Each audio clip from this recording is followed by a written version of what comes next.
My name is Mason. His name is Matthew. We are here to talk some baseball. So we got a pretty jam-packed episode for you today. We're going to be talking some Albert Pujols. We're going to be talking some Julio Rodriguez. We're going to be talking the White Sox. And then the minor league baseball potentially unionizing. But before we get into that, if you enjoy our podcast, make sure to subscribe on your favorite podcasting app or on YouTube to make sure you don't miss any future episodes. On YouTube, you will have to hit that little notification bell. Let us know your thoughts through YouTube comments, leaving a review on Apple Podcasts or Spotify, or reaching out to us on Twitter or Facebook at Getaway Day Pod. We do also have a TikTok where I post quite a few baseball card videos that is also at Getaway Day Pod. So make sure to check those out. And please help us out by sharing our podcast if you enjoy it with your friends. We are trying to grow, and every share helps so much. You would not even believe it. Here in the last week, I think we basically tripled the listens that we had from the week before that. So it really does make a difference. So I'd appreciate that. All right. So Matt, you were obviously not Gotham. How are you doing today? What's been going on since you've been on last? Any baseball games you've been to? What's up? Things are going well. I'm trying to remember when I was actually last on. Same. It's been a hot minute. Yeah, so guaranteed. I think the last time I might have been on was after our baseball trip.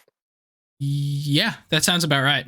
So yeah, so since then, been to one major league game and one minor league game. So went to a Cleveland Guardians game in around the July 4th weekend.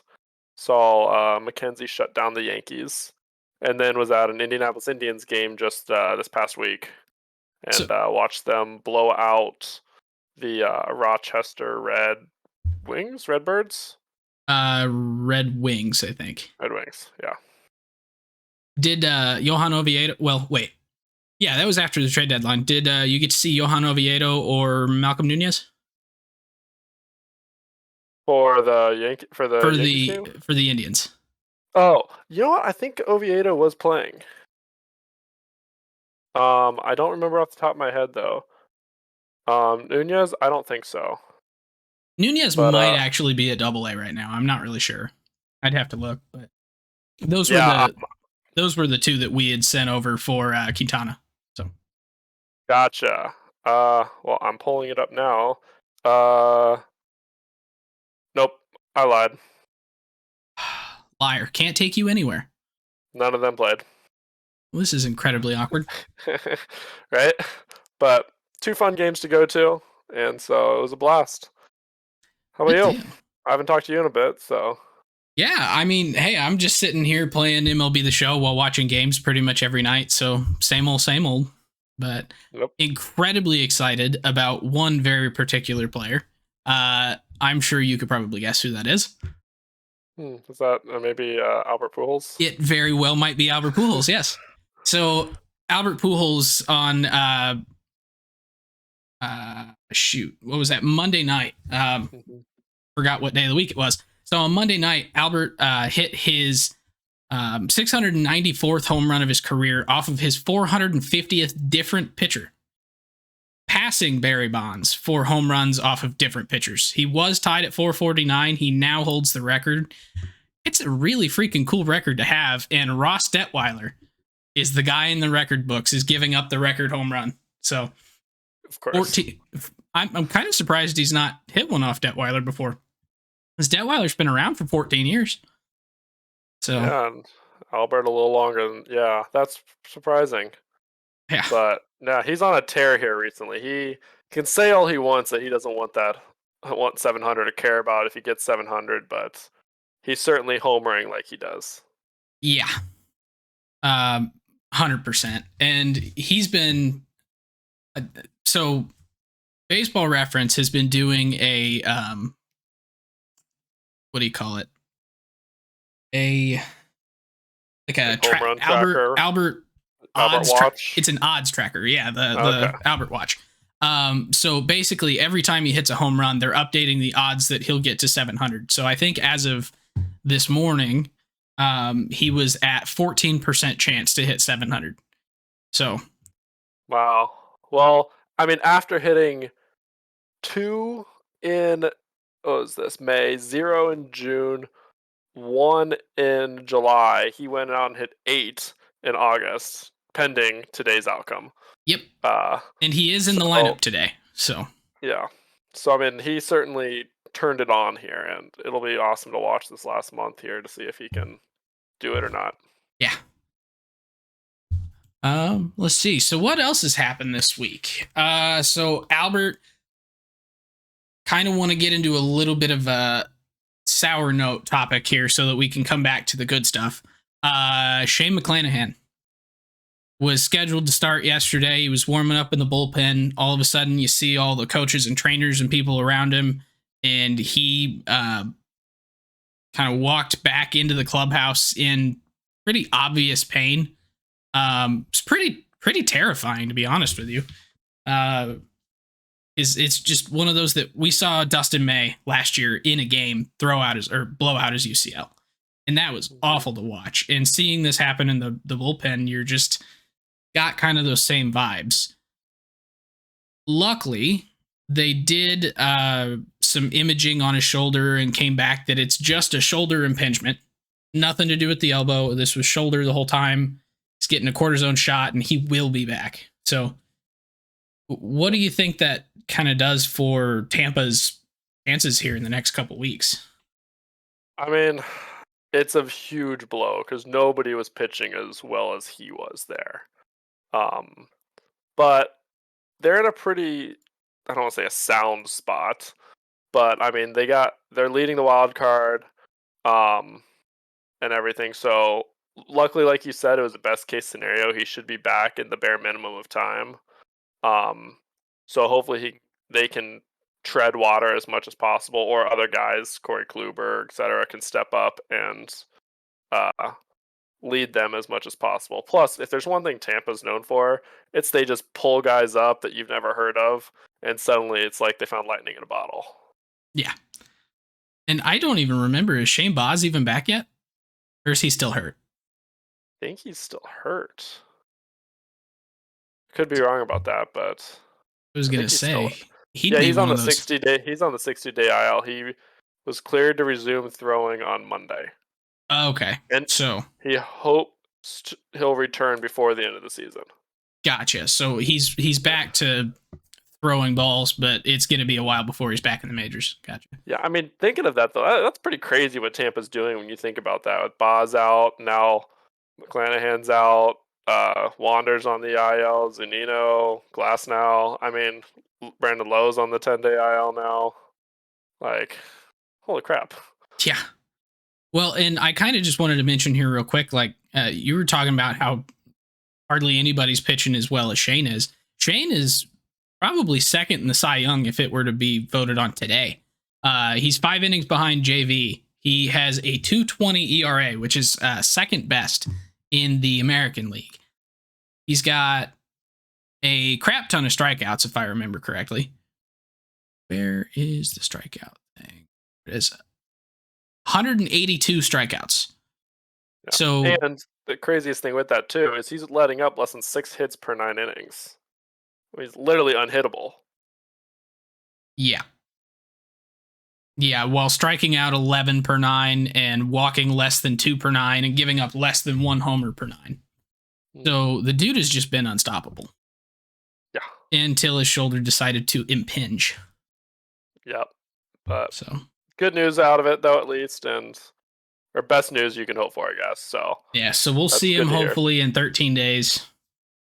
14 days? Is today would be day 1. Yep. So definitely. And then one other piece of news that just happened today is Baltimore called up Gunnar Henderson. Gunnar Henderson. I don't know where the D came from in there, but and he was able to. I think I saw he was the 10th Oriole to hit a home run in his major league debut. Dang. And he hit that ball and swung so hard that his helmet came off on the pitch, and he ran around the base with his hair flapping. That's awesome. Yeah, so Gunnar is an incredibly good prospect. He's the number 2 prospect in all of baseball. and he just made his debut today, and he's not alone in call-ups that the Orioles are making here this week. So DL Hall came over on the taxi squad. I think he's probably going to be put on the team tomorrow. So they're trying to get this wild card spot, and it's kind of fun to see. When I was thinking about this earlier, when's the last time you thought about Baltimore and you were excited? 2014. Mm-hmm. It's been a while. It's been a hot minute. Mm-hmm. It's awesome to see them finally recovering here, and it's the year of the young guys, that's for sure. Yeah, absolutely. I feel like we've been saying that for like 5 years now, though. Well, when they traded Mancini and Jorge Lopez, it was kind of one of those that it's like, yeah, they've got some good young players. Adley is awesome, and he's continued to play that way. They've got Mountcastle, who's been okay, not phenomenal, but he's been pretty decent. But it didn't really seem like they were going to be able to sustain the success that they've had so far this year, especially after trading those two. And they're sitting here with had the standings pulled up. There we go. They're sitting here with a 67-60 record. They're 7 games above 500 after finishing with almost 110 losses last year. It's just absolutely nuts. In the second half, they're 21-15. Good Lord. Yeah. And Mark here in the chat is saying that it's been 2017 since they had a winning record over the course of a single month. And now they've had 3 months in a row with winning records. So, man, do I have to start giving Elias credit as a GM? Because I was saying here 2 weeks ago that he's not done anything to show that he can actually do this. And granted, some of these draft picks aren't his. So, like, he's going to have to make some moves, sign guys to more than 1 year, but the team's coming together. Oh, yeah. If they can stop playing New York, they have a good chance. They're 5-11 against the Yankees, but they have a winning record against the rest of the AL East. 5-11, so they've only got 2 more games against the Yankees. Yeah, good because they don't want to play. They shouldn't want to play them anymore. Yeah. All right. So what do you say we talk about another one of these young guys that has been off to a phenomenal start to his career? And he just got rewarded for it. Yeah. So Julio Rodriguez, the American League Rookie of the Year by far. Say what you will for Adley. He in any other year would take that. I literally just had an argument about Stephen Kwan yesterday. Stephen Kwan is really good. Don't get me wrong. Him being only 0.7 WAR behind Julio is a little bit deceiving because it's a lot of defensive WAR. Yeah. But so it's not wins you games. It's not valued the same. But anyway, this segment isn't about Stephen Kwan. Julio Rodriguez just signed a massive contract, and to be honest, it confuses the hell out of me. So, Matthew, can you explain this contract, please? Doubtful, but it is the most complicated contract I've ever seen and probably will ever seen. So, he signed a 12-year, $210 million contract with a 5-year player option or potentially an 8-year club option and award escalators that could take this whole contract up to 17 years and $417 million. So break this down into pieces here. Right off the bat, he gets $15 million signing bonus and a full no trade clause. So through the 2029 season, he will make $120 million. After the 2028 season, Seattle has the ability to pick up a team option for years 2030 to 2037 at $200 million. That can escalate to 10 years and $350 million if he wins the MVP twice or finishes with 4 top 5 finishes, I think, without winning an MVP. Okay. More or less, there's just MVP finishes involved there as award escalators. Okay. If he is not doing well and they decide to turn it down, there is then a mutual option both could pick up for 2030 to 2036 that would sign him for $168 million. So maybe he's not worth 35 million or 20 or what was that 25 million a year, but maybe he's worth a little bit less at 17, 18 million a year, something like that. They could then pick that up for him at a slightly less rate. If either one of them declined that mutual option, Julio then could pick up a 5-year, $90 million player option from 2030 to 2034. So, moral of this contract is he's not leaving Seattle until 2034 at the absolute earliest. And that's assuming he does not end up panning out, or he's injured a bunch or something may be that the contract becomes lower. In that case, he would earn 12 years, $210 million. If he continues to play like an absolute stud that he is, he can make up to even more of that, potentially, doing math real quick, $320 million to $470 million. And stay through 2037. Damn. Mm-hmm. That is complicated. Because reading it's really complicated to try and figure out the so with the options being after year 8, before year 8, after 2028, whatever that comes out to be, before the last year of his contract.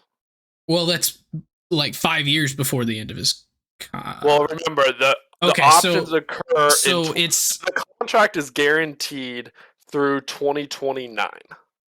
Okay, so it's a 7-year $120 million contract that has a bunch of options. And more or less, the options will either be picked up by Seattle because he's doing so well, or picked up by Julio because he's not doing so well.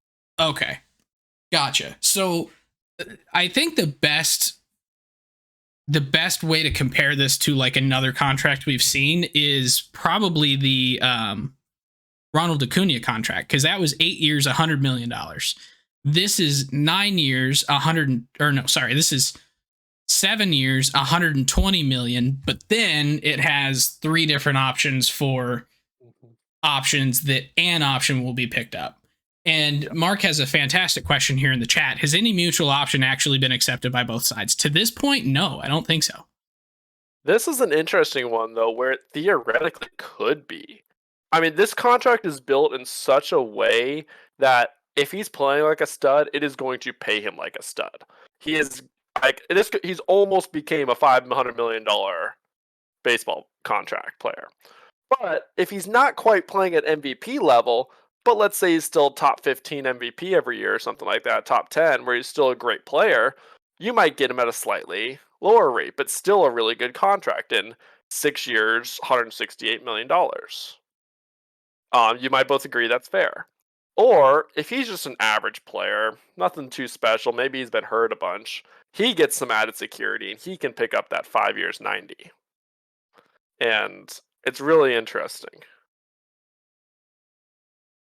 Free agent years in the shortest time period. That 6-year 168 is it's $28 million a year, which is not really all that much now. In 8 years time, when that actually kicks in potentially, that's gonna be cheap. So it very well could be picked up if he's not a top MVP finisher at that point in his career anymore, or never gets there. At the same time, he would have to agree to that one too. Yes, he would. But he might. I was gonna say, depending on where he's at, if they decline the, I don't know. It feels like this is a situation where, at least as they're writing the contract today, they don't want to have Ken Griffey Jr. going to the Reds situation. Oh, yeah. They want him there.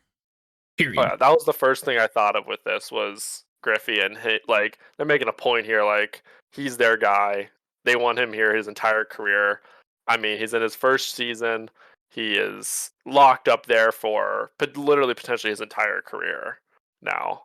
Yeah. If this all pans out in 17 years is the whole contract. I mean, you just don't see that anymore. To me, the craziest thing about this deal is how fair it feels for both sides. Like, there's escalators in there that could pay Julio what he's worth. And there's ways to protect him in here if he's not that great, but he's arguably still going to give Seattle great value. I will say it's giving him what he's worth in today's dollar figures. Mm-hmm. He potentially could have been a $550 million guy if he went for his second contract, because he debuted at what, 21? Mm-hmm. So, or 20? He debuted at 20. Was it 20? Okay. I don't remember. Yeah. One of the two. Yeah. But either way, he'd be going into free agency heading into his age 28 season. He could get a 10-year contract worth a crap ton. Oh, kind of similar to what Bryce and Manny did. Grant, they might have been a year younger at the time, but still, like, he had the potential to go and blow this out of the water if he would have waited. Now, it is entirely feasible that if he doesn't get the giant team option picked up, he's gone after 7 years. Mm-hmm. That's very feasible here still. Yeah, I mean, you don't know what's going on there. Maybe those last 2 years he's just injured on and off, but before that he was given great production. Seattle doesn't want to risk the injury history, so they decline it and everything. And then Julio says, no, I'm worth more than this mutual option, declines that, and then goes to free agency. I mean, it's totally feasible. There's definitely ways around it. Odds are, though, he'll be there for a long time. Yeah, the odds are he'll be there for a long time. Mm-hmm. So, question out was, how many free agency years does this buy him? You want to do that math? So, shortest time period. We'll start with 2029. Say he's done after 2029. So it would buy out 3 years of free agency.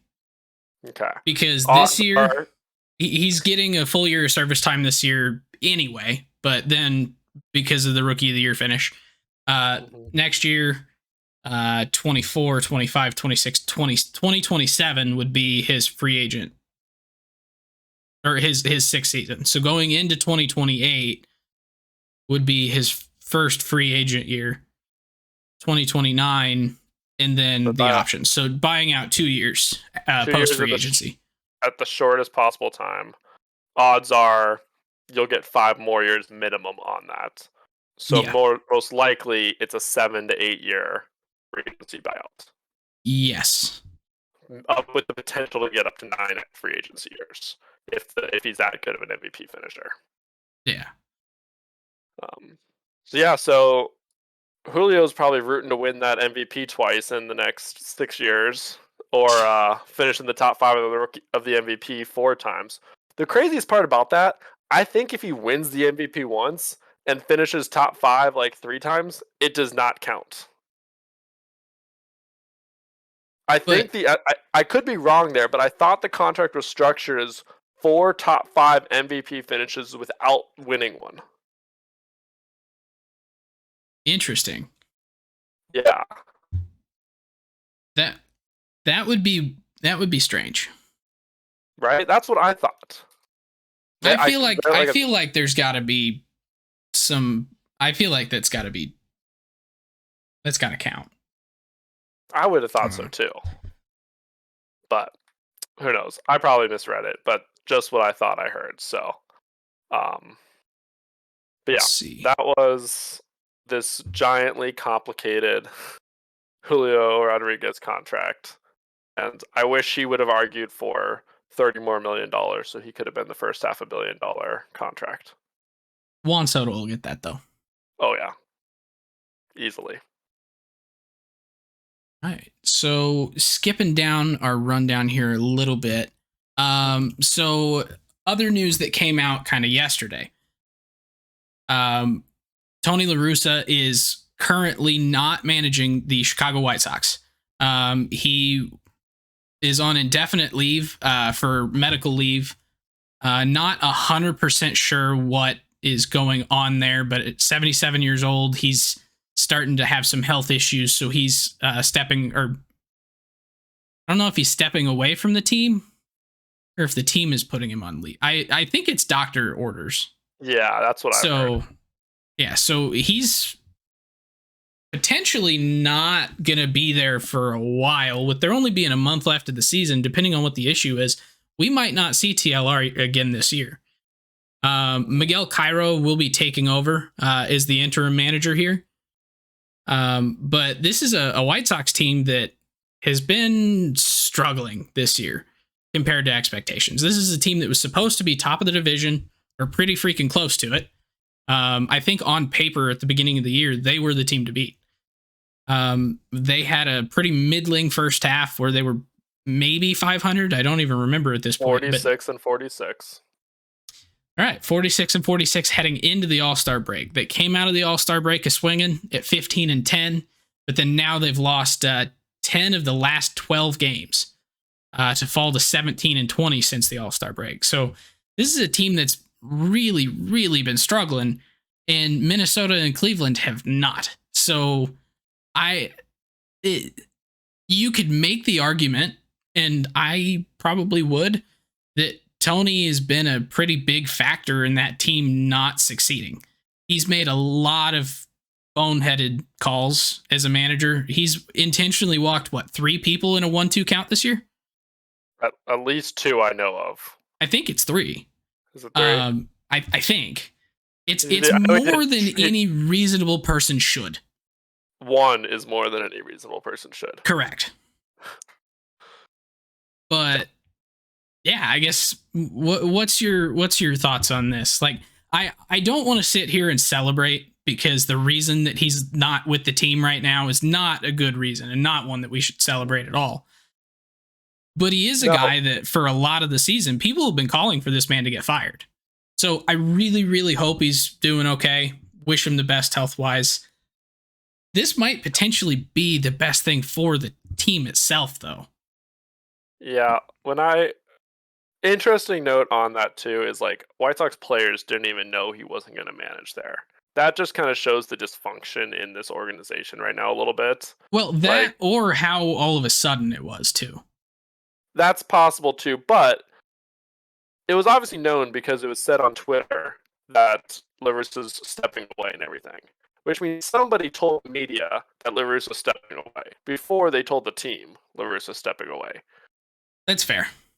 And so that's kind of where the problem is. Now, maybe it was just an innocent leak, who knows? But players probably should have been told that, hey, you got a new interim manager temporarily while Larussa deals with this health stuff. But outside of that, I mean, Tony is Jerry's guy, has been, always will be. You kind of wonder, though, if this is their parting point, where they can both kind of get off scot-free a little bit. I mean, there's little reason for him to come back this year. I mean, I know there's a month left and anything can happen, and somehow the White Sox are only 6 games out of first place, despite their losing streak here. But it feels like it's their Everest a little bit to get back into this playoff picture, even if he was there. And so, like, and all honesty, get healthy. I mean, you should take whatever time you need to do that. Yeah. And then it's at the end of the season. Maybe it's a time that they just reevaluate and say, hey, I mean, he's 77 years old. Might be time to step away again. Arguably, it was never time to come back, but yeah. Yes. Yeah, I'm right there with you. It does kind of feel like this is a natural point where if Jerry, because Jerry said that he's never going to fire Tony Larussa again. He made that mistake once. Well, this is an opportunity for him if he thinks that maybe Tony isn't the right guy anymore. He can kind of get out of it without firing the guy. Just, hey, this is for your health. You're my friend. We don't want you to, we know traveling this much is difficult.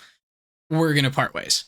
And it makes it a little bit easier, but yeah, it's a really unfortunate situation for a team that's been struggling.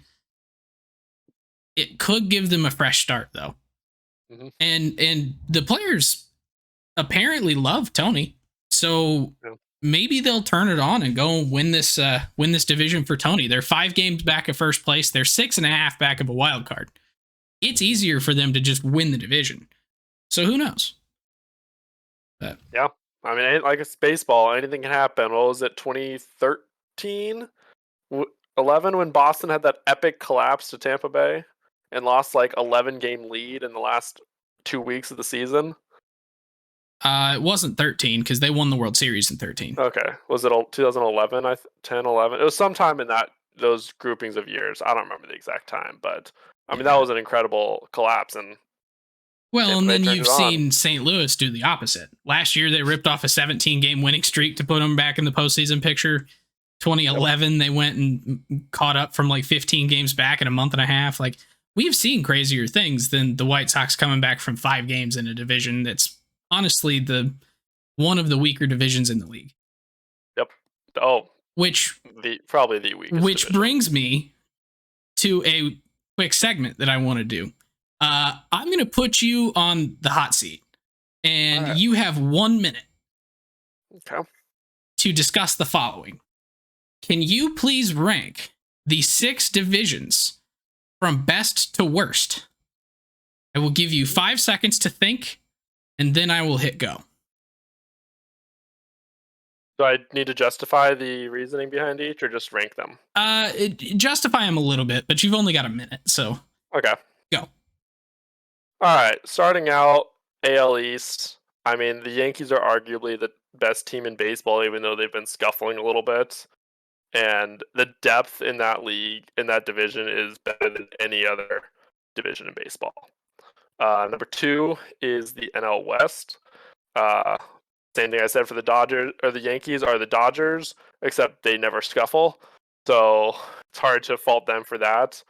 Padres are pretty decent. The rest of the division's taken a little bit of a downturn, but Arizona and San Francisco are still there. NL East is number 2 between the Mets, Braves, and Phillies. They are all number 3. They're 15 killing seconds. it. Oh god. AL West is number 4. NL Central is number 5, and AL Central is number 6. Right. So just a recap. You have the American League East is the best division of baseball, followed by the National League West. And then for third, top half, you went NL East, correct? Yep. All right. And then fourth was the AL West? Yes. So then basically the Centrals suck. And that's kind of where I thought you were going to go with it. But the reason I asked this is because, one, we can both agree that the Centrals are the worst. But out of the other divisions, like the American League East and the National League West are kind of right there neck and neck. Like the Dodgers are a considerably better team, in my opinion, than the Yankees, just from the standpoint that they've not had a rough patch yet this year, and they've not been healthy at all this year. Like, they've not been fully healthy. We don't know what this team can actually do, and they're going to be the first to 90 wins. They are at 90 wins. Oh, did they win today? Must have, because they're 90 and 38. Oh, hold on. This is this is back on the 29th is what my standings is showing me still. Okay. Yeah, my bad.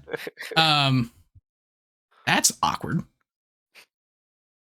But yeah, and it does get a little bit lackluster after San Diego, and so that's kind of where the American League East gets it. But then I would almost argue that the National League East could be maybe above the NL West because it's 3 teams deep. So yeah, I think I thought that briefly. That's why I think I said the NL East is number 2 there initially, and then corrected myself when I realized they're the 3rd division.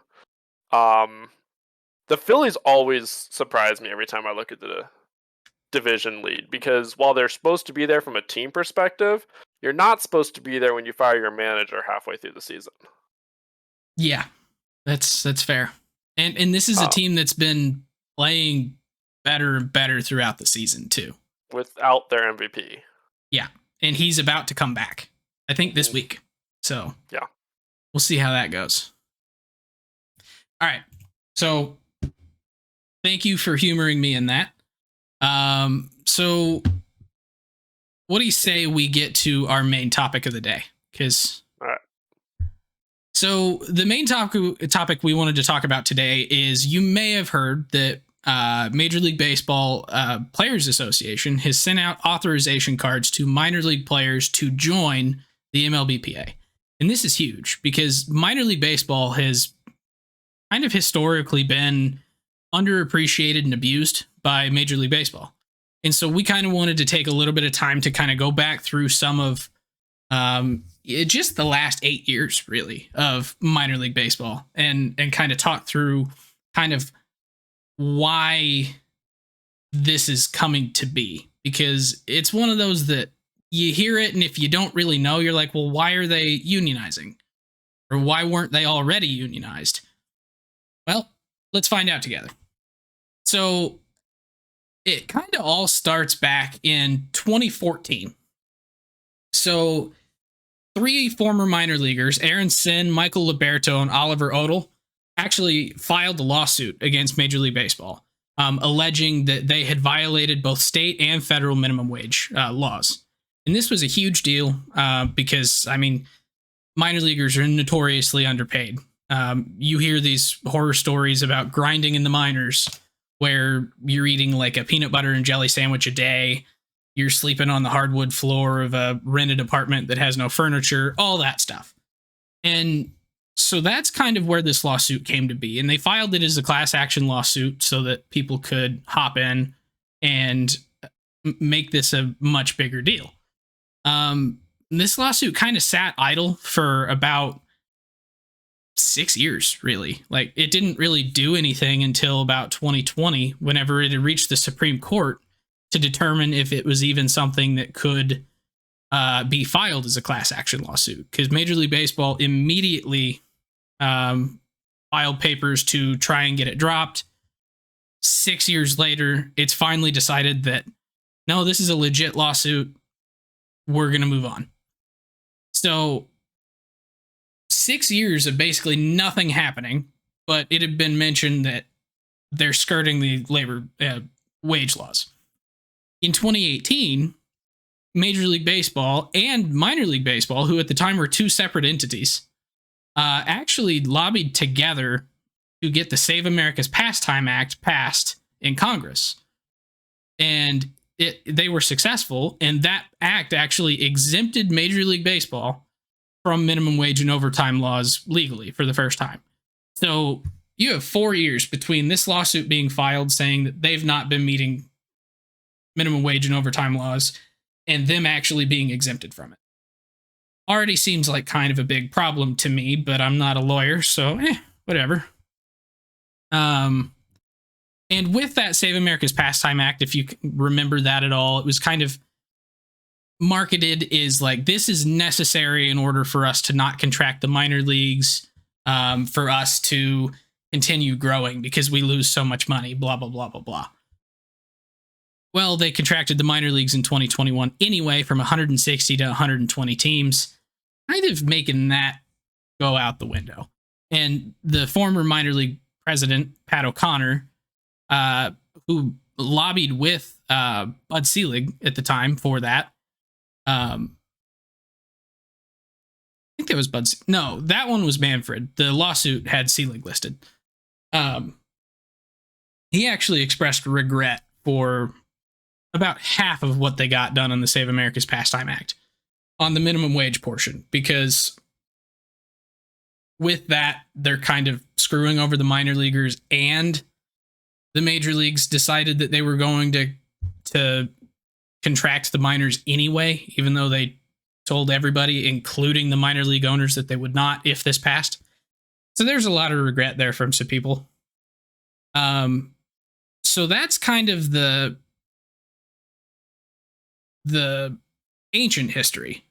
And now we've had kind of a lot of things come up here in the last 2 years. And Matt, I don't know if you have any questions or anything you want to add to what I've said already, but I know I'm kind of going on a rant here.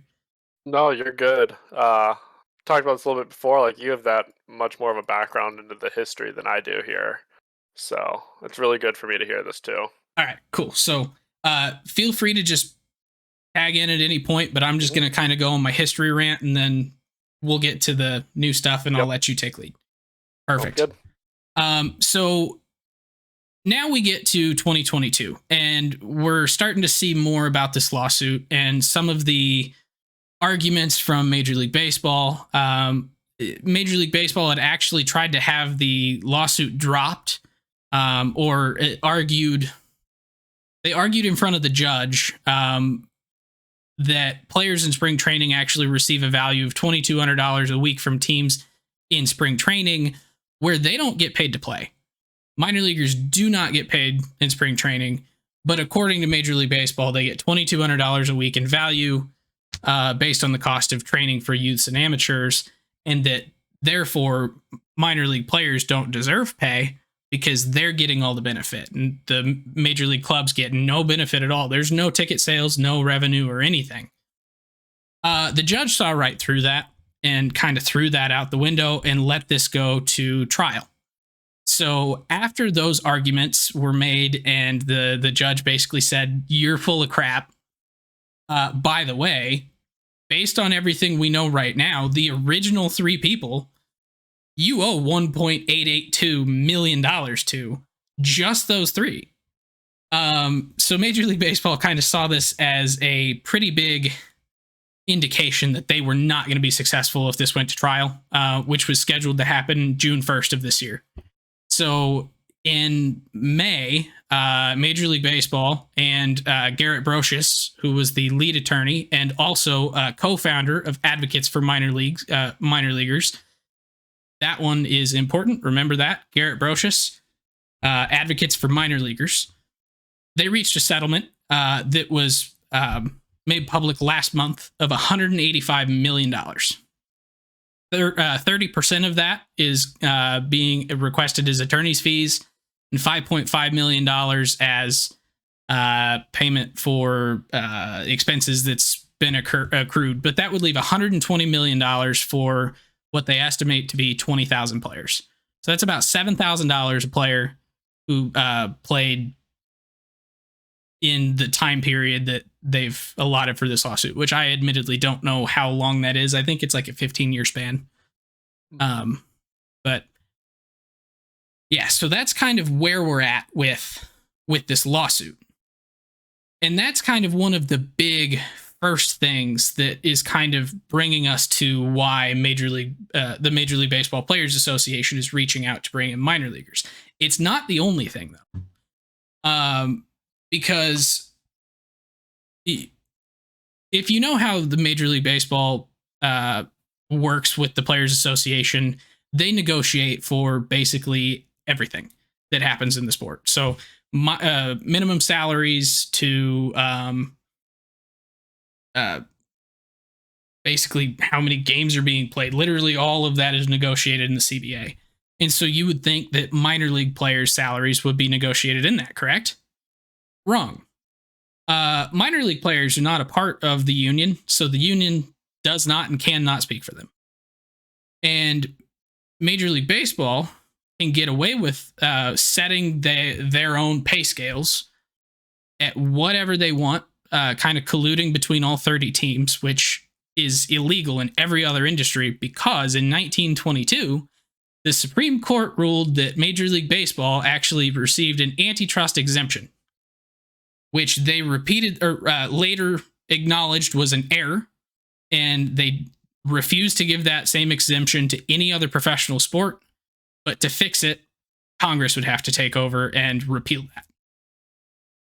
So essentially what this antitrust exemption means is that anyone who's not in the Players Association can't bring forth an antitrust lawsuit and say they're price fixing or they're salary fixing or whatever. You just have no leverage to do that because they're exempt from that.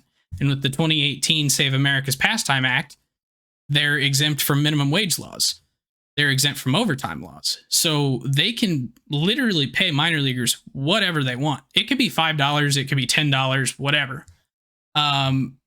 They have actually raised what they've been paying minor leaguers from 2021 to 2022. They actually raised it between 38 and 72%, depending on the level that you play at, as your weekly pay or your minimum weekly pay.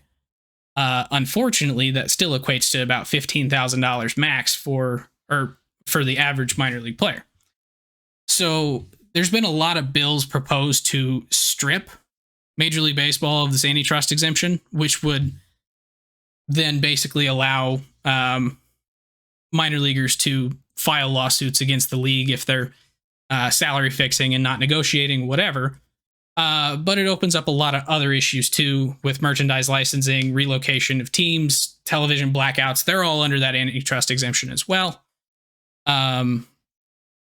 So where we get to the actual MLBPA coming in here is in 1998, the Curt Flood Act was passed, which allowed players, they cut them out of the antitrust exemption, essentially. So that means that is the one group that can sue Major League Baseball for antitrust laws, or for violation of antitrust laws. To do that, they would have to dissolve the union, file a lawsuit, and then they could reform the union afterwards. But that's never happened in baseball. It's happened in other sports. It's not happened here. So with that being the case, and minor leaguers not having that ability, it's been kind of talked about for the last couple of years that the minor leagues need to unionize, and if they become a part of the MLBPA, they're now part of that cutout from the exemption.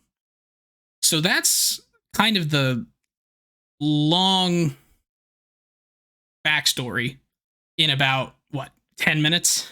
So I know that was a long rant and a lot of information, but it's necessary to have that information before we go into what Matthew's going to talk about here. Yeah, no, that was awesome information there. Like, huge backstory into why the minor leaguers need this and where their problems really reside. And it's just the tip of the iceberg too. Like, there's so many articles. If you have The Athletic, just go search Evan Drellich's name and read his stuff. He's linked all of his different articles. He's linked to articles from other people. Go read about it, because I've barely even scratched the surface here, and there's a lot there, and you start to realize, oh crap, this is a really bad situation for these guys. Yep. So I mean, pay and housing are obviously the two biggest ones, but that you hear about. But there's more issues than that, and like you said, the union negotiates everything, and them being part of one would finally help minor leaguers a little bit. yeah, absolutely. So what do you say you kind of walk us through kind of the actual proposal by MLBPA and what that could mean? Yep. So start off here with what Tony Clark kind of said about this. So poverty wages, oppressive reserve rules, discipline without due process, ever expanding off-season obligations, appropriation of intellectual property, substandard attention to player health and safety, chronic lack of respect for the minor leaguers as a whole. Those are a few of the cancers in our game that exist because minor league players have never had a seat at the bargaining table, and it's time for that to change. Uh, that hit a few more of the different ways in which minor leaguers have struggled. So minor leaguers have been around for over 100 years, and somehow they've lived these last 100 years without a union. There are more than 5,000 minor league players in the league right now. The craziest thing about the MLBPA is they actually represent the league players at an amateur level. So as they're entering the professional ranks, they are represented by the MLBPA. Once they sign with a team or an organization, they are no longer represented by the MLBPA until they join a 40-man roster, in which they are again represented. That's where this big gap really follows. So Mason mentioned advocates for minor leaguers in his spiel there. So they've been really representing and advising the minor leaguers over the last couple of years, and they've helped get this pay raise and everything like that. So they have all joined the MLBPA to work for them in showing support of this proposed unionization. So MLBPA has sent out these what do they call it? Authorization The cards. authorization cards. Thank you. I knew it started with an A. To all the minor league players.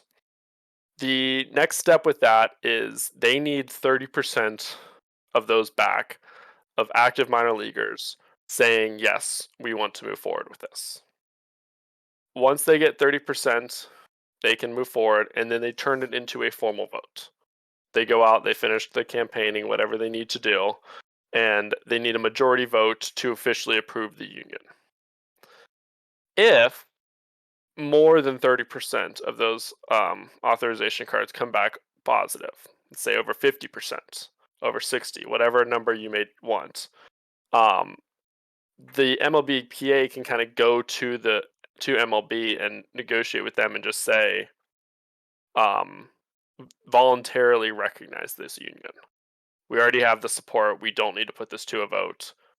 Don't make this even more public and everything. And if MLB agrees to voluntarily recognize it, it bypasses the need for a formal vote. There have been potential issues with that. I don't know if it was Tony Clark or somebody else who said that you estimate in minor leagues there's a 20% turnover rate in the yeses you get back. So you better have enough votes to account for that 20%. Turnover rate from just players that are no longer in the minors versus new players coming in? Or players that have been promoted up to the majors and are no longer part of the minor leagues. Different things. They said they generally go with a 20% buffer. Okay, so really... anyone who would not be able to vote in this, basically. Anymore. Okay, so really they would need a 70% yes on responses from the approval cards. To propose this to MLB, yes. To propose it to MLB for a voluntary recognition. Yes. Okay.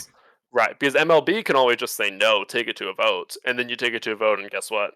You may not have the 50% you need to pass it. Yeah, that's fair. Or 50% plus one vote, because you need a majority. So that's kind of where they're at. This has been in the works for years, just in discussions, feeling people out and everything like that. And it's really picked up steam in the last handful of months, year, and everything like that. Unions generally get a bad rap, which is part of the reason minor leaguers may never have wanted to unionize in the past. But the way big businesses are treating employees now have caused unions to actually have huge public support. And so they're actually at an all-time high at 68% of the public supports unions right now, which is a big time reason for minor league players to jump onto this while they can. Yeah. So, good. So I was just gonna say, and this kind of seems to the public to be a very all of a sudden thing, because this literally on Sunday night at 11 p.m. Eastern is when this all came out as public. And the reason for that is, like, if you're trying to form a union, you try and keep it as secretive as you can until you know that you have enough support to actually do it, just so that people aren't trying to go and influence the people that you're trying to get to join your union. Yep. So the second this is announced, the employer is going to do whatever they can to try and stop it. And that's influencing minor leaguers to not do this in whatever ways they need to do it. So, like you said, until there's, you have plenty of support coming in your way, you keep it quiet. Which speaks to the potential level of support that there is right now, too. Right. Yes, exactly. So. Again, I don't know if it's Tony Clark or another expert, but they talked about two different cases that happened here. One was where there was a use case where they were just getting quick and overwhelming support. It was just flooding in. No downturn, no pausing, and everything. So they took it to the vote very quickly even though they didn't officially have 50% marked down, they kept going up. So they took it right away and they flew through the vote and they became a union very quickly.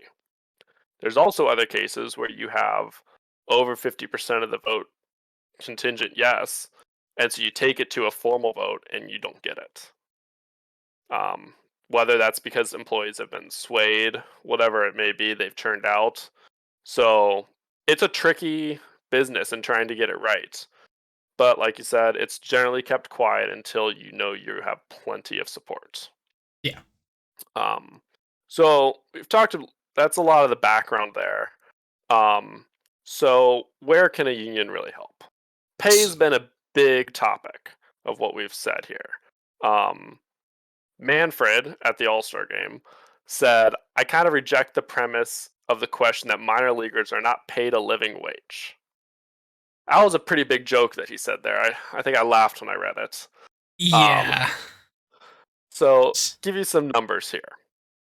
So Mason mentioned the raises players got. So on average, a minor league player in a full season will make between about $5,000 and $15,000 a year. Depending on the level you're at, depending on how long you play, etc. Minor league players are seasonal employees, so you're only paid for your time during the season. You're not paid in the off season. No matter how much work you have to do, you don't get paid for it. So, as Mason also said, MLB finally agreed to provide housing for players, so that's somewhat of a bump. But I said 5,000 to 14,000 a year. If we compare that to some other minor league sports around the world, around the country. The NBA G League, you get paid about $38,000 a year. The NFL practice squad, you can get up to hundreds of thousands of dollars a year if you're on the practice squad the whole year. And finally, minor league hockey, you can make up to $51,000 a year as a player there. The biggest difference between the MLB and these leagues are roster sizes. MLB is 180, I believe, in your organization. 180 Yes. players. 180. So there's 5,400 total players. Yeah. So take out 40 of those because they're on the 40-man roster and everything like that, or 25 for the majors, 26, sorry. And you get your total there. NBA is only 12. NFL practice squad 16. Minor league hockey gets the closest at their 50 in an organization, which leads to about 27 to 30 in the minors. But even though those leagues have so few players, it shows the giant discrepancy in salaries. At a minimum, we're talking 3 times less if the MLB player makes the absolute or MILB player makes the absolute maximum in a year at 14,000, and that's very rare. So odds are you're talking about 6, 7, 8 times from the bare minimum that the NBA G League makes. Yeah. It's absolutely nuts. Mm-hmm. Another spot that the union can help with is bargaining for your jobs. I mean, MLB just cut 42 minor league organizations Uh last because they went from 162 to 120, right? I think so, yes. So that cut out, you assume 25, 30 players per team there. That just lost 120, 130 job. That's not right. 1,200 jobs. There you go. Um, So, and Manfred wants basically the unilateral right to raise or, in all honesty, lower the number of minor league teams unilaterally with every year he wants to. So this year he can come and say, hey, I'm going to take one away from each team. The next year I'm going to take another one away, or I'm going to take 5 away this time. And he can do that. He wants to be able to do that on a whim. And even if he just says, I want less players in your organization. Let's say you cut your roster size down to 170 instead of 180. That's 300 players that are going to be out of a job. Yeah. And And that's part of the point of a union, is to prevent that sudden termination like that. yeah, in Major League Baseball, I kind of touched on this a little while ago, but they have this nasty habit of cutting teams and stuff anyway. Because at the time, in 20, think in 2018, when the Save America's Pastime Act was being lobbied for, minor league baseball and Major League Baseball were two separate entities. Now, in Major League Baseball told them that if we got this, we will not have to contract the minor leagues. Then the Major League Baseball assumed all of the power of the minor leagues. They essentially bought out the central office of the minor leagues. And then they just decided anyway that we're going to cut it, and there's going to be 42 owners that lose their teams.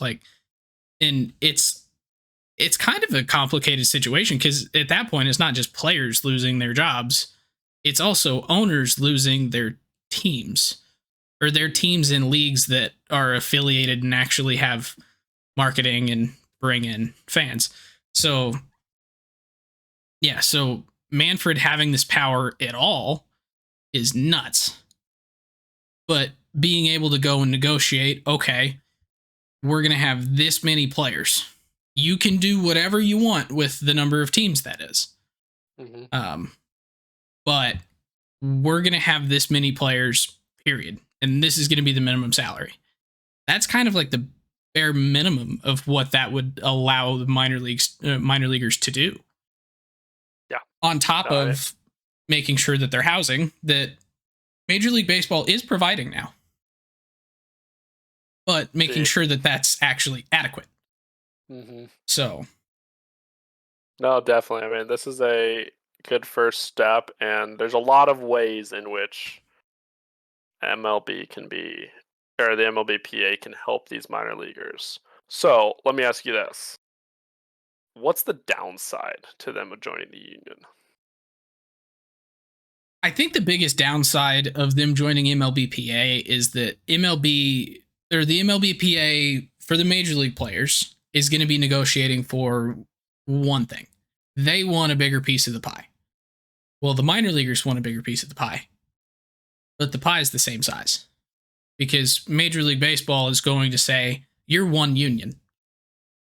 We have this much pie. We're going to divide it. You have to share with you, and then we get the rest. And so with it being one union, they're basically going to be negotiating against each other within that budget, essentially. Somewhat, yes. So they did say their plan is to treat them as two completely separate business units, negotiating two completely separate contracts. Yes. But because it's still going to be one union, Major League Baseball is going to use that to say it's one pie. Sure. Yep. So they did bring up an interesting point there with, well, yes, it will probably lead to some concessions towards, or not some, there will definitely be some losses maybe from the major league players to the minor league players as they join this union and become more powerful and everything like that. But if the MLB ever thought that the minor leaguers joining the MLBPA would cause any disruption or tension or potentially help them in any way because they would argue amongst themselves, MLB would recognize it in a heartbeat. They would have joined the union by now. But there's power in numbers, and MLB knows that when the minor leaguers join, they're going to only get more powerful, and they don't want them to. And that's why, even if it might, like you said, even if there's a little bit less of a pie there for major leaguers, it's still going to be, they're going to have more power against MLB than they did before. Yeah. Well, and I kind of wonder how it would change some of the other things that we've not really talked about, because like in the Major League CBA, like we're talking about the luxury tax and minimum salaries there, and I mean, luxury tax isn't really a thing in the minor leagues, but minimum salaries would be a thing. Arbitration doesn't really affect minor leaguers. You might have some changes on minor league contracts that would be negotiated in there, and like dual contracts, whatever. Maybe number of options or something. I don't know. That's where I was going to. I was thinking of a what was it? Ignore me. Come back to me. It'll pop into my head. But the biggest thing is rule changes, because rule changes are not really part of the CBA for the majors, but like there's still an agreement with the union there for the most part. Well, Major League Baseball right now just kind of unilaterally implements rules to test them in the minors. Well, if there's a minor league union, are they going to start pushing back on rule changes or experimental rules? So, and if that's the case, then it slows down implementation in the majors because they can't really test it and get data. Maybe they won't refuse, but maybe they can get a benefit from doing so. Maybe when we're testing a new rule, every player gets $100 more a week. Or there's some benefit to them doing it, not just some unilateral, you get to test this out. Interesting. Yeah, that was just something that just popped in my head that it's like, this could be, it could cause some changes there. And definitely. Maybe what it does is it would essentially increase the partnership of Major League Baseball with some of these other independent leagues, like the Frontier League, the American Association, to test out rules there. Which they did that already, right? Well, they did, but if for some reason they can't implement as many rule changes in minor league baseball and they want to change stuff, then they have to go test it to prove it to the minor leaguers that they can try it so that they can try it in majors. So it would increase the footprint of basically the independent leagues too. Which is ironic considering a lot of the minor league teams that MLB cut here are now independents. Yep. So that it would be, there could be some really interesting fallout from this, and I don't really see too much of it being negative. Like, I know that unions have kind of a bad rap in some circles, some industries, but this is an industry for sure that, like, I don't think anyone has a problem with it. There's some people that will do you're millionaires and you're holding out for more millions of dollars. Well, but yeah, that's kind of a pointless argument when you're talking millionaires fighting multi-billionaires, but sure, whatever. Mm-hmm. And most of those players making less than $1 million anyway, so yeah.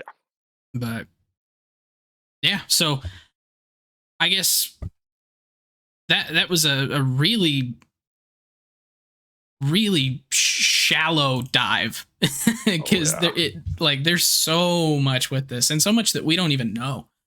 Like, this whole we'll learn a lot in the next couple months as more and more information comes out, as we find out more how many minor leaguers are interested and everything like that, and it'll be interesting. Yeah, we could spend weeks of podcasts just trying to touch on this, and it would still be shallow. Yeah. But I guess, what, in your opinion, is like what's your overall, I guess we've kind of already touched on this. Like, I don't really think there's anything bad to it, but like, I don't know. Even if, like you said, the piece of the pie is the biggest hesitancy that I would think they would have, but MLB players are the ones that would theoretically suffer from that a little bit. Well, and MLB players have already approved this. Exactly. So they know what they're getting themselves into. Yes. And so I don't really see a downfall. Even if minor leaguers get a little less than they want in some spots, no matter what they get out of this, it's going to be better than what they have right now. It's going to be significantly better. Yes. And it kind of negates the Save America's Pastime Act, where they don't have to meet minimum wage requirements because you're negotiating the minimum salary, which you would negotiate to be at least poverty level. Oh yeah, they're going to see a massive increase in salary here. Yeah. And it's not unsurprising that this occurred after the lockout. In the same year as. Mm-hmm. Because that's maximizing the amount of time that you get this particular set of rules that the major leagues have to play with. Yep. So you get your deal, set everything in stone for 5 years, and then you start forming this other union so that they can negotiate their piece and Mm-hmm. which this will probably take a year, maybe even 2, just to get this done. Like, it's going to take a long time. It will not be done this year by any means or anything like that. And now, thought that just popped in my head here, because we talked about employers trying to stop the union. Well, they Do can't you think, legally.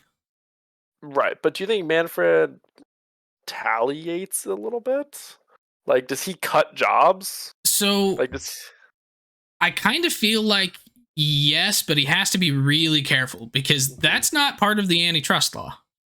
right? That's something different entirely. So, because retaliating against workers unionizing is incredibly illegal Mm-hmm. all the time. Oh yeah. You could make the argument that some actions that they've made before has been that. Because there's been conversations about trying to unionize the miners for like 20 years. And then they go and they cut 42 teams from the miners. That could be seen as retaliation. Granted, there wasn't an open and public effort to do this. Mm-hmm. And I think that's probably where the key is it wasn't open and public. So how do you know that there was actually an effort to do it? I don't like that man, though. I think he's a snake, and I don't trust him. So I'm going to be watching him kind of carefully here the next couple years, probably. Mm-hmm. So Definitely. all right. Well, that is an hour and 11 minutes. Wow. It's a good conversation. Yeah.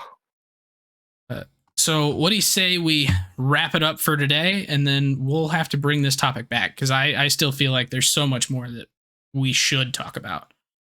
Definitely. All right, cool. So thank you all very much for hanging out with us tonight. If you enjoyed the podcast, make sure to subscribe on your favorite podcasting app or YouTube. And on YouTube, make sure to hit that little notification bell so that you get notifications every time we post a new episode. Make sure you let us know your thoughts through the YouTube comments, leaving a review on Apple Podcasts, the Spotify, reaching out to us on Facebook and Twitter at Getaway Day Pod. You check out some baseball card videos over on the YouTube channel or on our TikTok at Getaway Day Pod. And make sure to share any of our content so that we can help reach, or so that you can help us reach a bigger audience, because we are still growing and we would like to continue growing. We do have shirts now if anyone is interested. It does have the number 21 and at Getaway Day Pod on the back, kind of jersey style. So if you're interested, make sure to join our Discord server, or I will tweet out the link again, put it on Facebook. So thank you very much. Matthew, do you have any closing final statements? I don't think so. I'm good. Go Guardians. Ew, gross. All right. Well, thank you very much. We will see you back here next week. And Gautam, I believe, will be back. So have a good one.